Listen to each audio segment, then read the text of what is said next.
ஏய் சொல்லு. டீ குடிக்கிறது வந்திருக்கோம். ஆமாம். குடிக்கிறதும் டீ தான், மறைகிறதும் டீ தான்.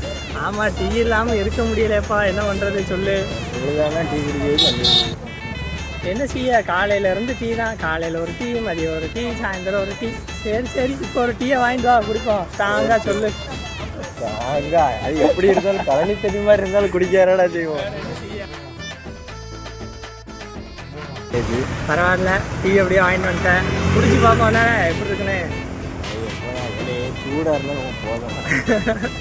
ஆமாம், எப்படினாலும் நமக்கு சூடாக இருந்தால் போதும். ஏன்னா அப்படி பழகிருச்சு.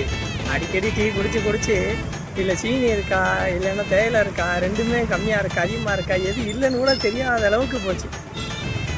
ஏதாவது போதும் இருக்கும். சூடாக இருக்காமல். ஆமாம், காசு வேற இல்லை. ஆமாம். இப்போ நம்மளே டீ தான் கம்மியாக இருக்குல்ல, அதுக்காக தான் 10 ரூபாய்க்கு டீ வாங்கி கொடுக்குது. எப்படியோ உண்மையை சொல்லிட்டேன். சரி ரைட், ஓகே, பாய் மக்களே, பாய். மக்களே, எப்போது டீ குடிங்க, ஜாலியாக இருங்க. டீ தான் நமக்கு ஹெல்த்தி ட்ரிங்கு. அதே மறந்துடாங்க.